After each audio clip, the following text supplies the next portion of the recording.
Brandon Royval back here on the program is going to be headlining LFA 65 on May 3rd. He's going to be taking on UFC veteran Joby Sanchez. Brandon, what's up, man? How are you? Good, and yourself?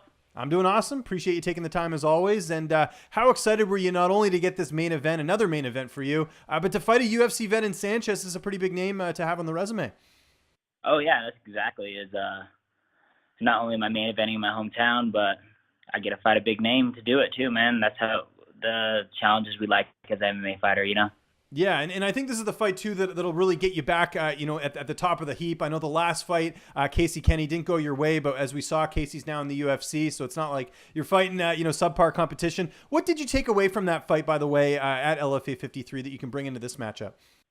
LFA just, just drain myself, man. Go for it, go for the kill a little bit more. Leave nothing behind. I was a little bit worried. I took that fight on a week notice, and I was definitely worried about my cardio. Especially like in the later rounds. So I think I was just holding back a little bit too much. Not to take anything away from Casey Kenny. I didn't expect his wrestling to be that great. But that being said, it's just wrestling and empty the tanks, man. Believe myself, empty it all, leave it all out there. Don't leave any reason or anything left behind after that, you know? Was this the right amount of time off in between fights? Yeah. No, I think it's a little bit too long, but I always like a quick turnaround, especially in that Casey Kenny fight. I wasn't hurt or anything, so there's no reason for me not to just turn around and get a quick fight. But as you know, the flyweight division's a little bit on hold, so I don't really know what route to go anyway. So now you're fighting Sanchez, who's fought one of the guys I know you've trained with before, in Mark De La Rosa. Did Mark give any guidance at all? I don't know if he's there now training with you, but have you talked to him at all about the matchup? Mark hasn't been in town recently, but I've taken a lot away from that fight and. A lot of ways that you can just see Mark De La Rosa had a nice game plan going in there, and the week that he got that fight with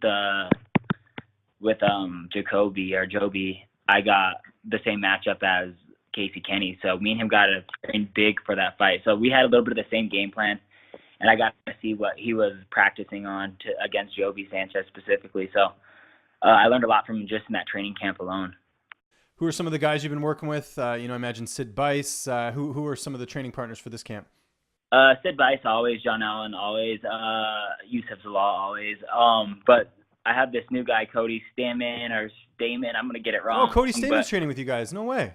Yeah, Stamann. He just started a couple weeks ago back, so it was nice to have him in town. I have Jonathan Martinez, another UFC 135er, man. He's been awesome. And then I got El Guapo. Man, he's been doing awesome in the UFC. He's had his first win in the UFC, so I have a lot of top talent around me, especially at 35. So not only is it nice to get them in there, but it's nice to have UFC fighters at 35, especially when I'm thinking about making that switch over, or now that the 125 division's gone, having guys bigger than me and all that good stuff to get ready. That's crazy, though, because I know Eric Anders has been with you guys as well at Factory X, so you're seeing a lot of fighters really flock. I know, especially over the last couple of years, it's been that way, but that's good to see. It seems like fighters are really coming through a lot to help you work. How has it been getting to work with the wrestling of Cody? I know Sid's a great wrestler, too, but Cody's really known for that as far as some of his wins in the UFC. Yeah, man, he's actually a really huge 135er, too, so it's cool to just see how I match up against him, and then just a nice little bit of, wow, I can keep up with some of these guys, especially Cody being a top 10, 12, or whatever he is right there. So it's just nice having all the UFC guys and just seeing everybody around me be so successful. It's so great, man. It just motivates you and pushes you, makes you want to do better. And also just the growth of Factor X just lets you know that, all right, we're on the right path. This could be any of us right now. We're all going somewhere and we're all chasing a big dream. And it's just cool to see everybody around you succeed and vice versa, How about the cut? How's that going? I mean, you got a full camp for this, so I guess this is pretty good. Yeah, this one, I made 125 in a week, so that was miserable. But this one, I'm trying to gain a little bit of weight, trying to gain a little bit of muscle. So the cut's not going to be fun, but it's all part of the journey. And like I said, anything's going to be better than a week notice. So I was dying on that cut of my last fight. So this should be easy. Then dieting down, slowly trimming down, and seeing where it takes me. Any thoughts of going up to 35 ever, especially if the UFC gets rid of the flyweight division, or are you just going to keep fighting at 25? And, because there are other opportunities. I mean, we've seen that with Ryzen and other promotions, right? Yeah, I want to stay at 125. I'm pretty passionate about the flyweight division. I mean, being one of the top in there. I believe that's very true, but it's also like I deserve to get paid. I put a lot of work in this. I deserve some money out of this. So whatever's going to pay me the most, man, if I have to go up to 35 to make this dream come true, man, so be it. But I want to stay at 125. I think that's best for me. I think I'm one of the best at 125 as it is. But also, like I said earlier, I'm training with a lot of UFC 135ers. So it's nice to get a little bit of that work in. And then, like I said, I'm gaining weight. I need to gain muscle as it is anyways. But as far as I'm chasing a little bit of just the paper right now, man, I want to make money. I want to live off MMA. And as of right now, 125 isn't the best answer. Okay. Who's going to be in your corner for this fight? Mark's obviously going to be in it. Busy's obviously going to be in it. And I don't know who the third person's going to be, man. They always just kind of mash me up with whoever seems fitting for Joby specifically. So I don't know who it is. I have a lot of same training partners fighting on the same card as me. So we'll have a lot of people in the back corner. So I should be in good company back there.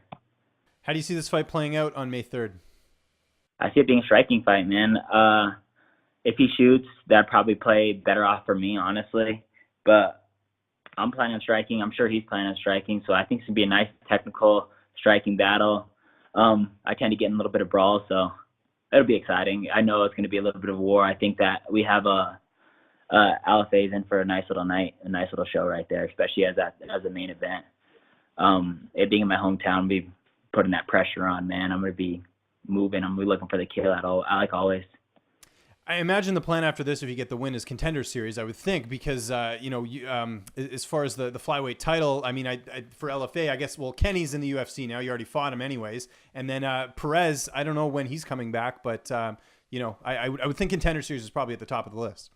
Yeah, I want to do Contender Series. I don't even know if that's an option at 125. I don't know if I'm going to fight a couple fights at 35 to get back on the Contender Series road. So, like I said, any opportunity, anything that's going to pay me, anything that's going to be big next is what I'm aiming for, man. And I'm aiming for big fights. I'm aiming for whatever's going to get me paid or whatever's going to get me to that next level or give me that shine, I would love to be on the Contender Series. That would be great, man. If I can get a nice little win over Joby, then Contender Series would I be eyeing, but I don't even know if that's a possibility right now. So just looking for whatever's next. I'm trying to lead the pack flyweights of wherever we're all going next. And if not, I'm going up to 35. Downtime, what's that looking like during camp? Any Netflix, any video games? What's getting you through camp right now? The downtime, man, probably a little bit of Netflix. I've been watching, or not Netflix, what is it, Amazon Prime. I've been watching Oz lately. Oh, nice. That's a good show. That's not one I hear too often, but it's a classic one.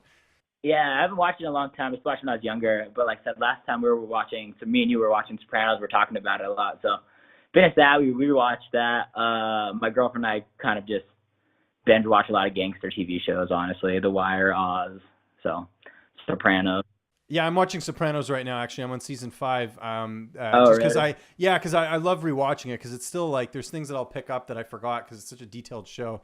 But I'm loving it right now. It's the best show ever. I still maintain that. So that's so downtime pretty much is that, and we go to a lot of comedy shows. Oh, nice. Anyone interesting you've seen recently? Yeah, Denver has a pretty good comedy scene.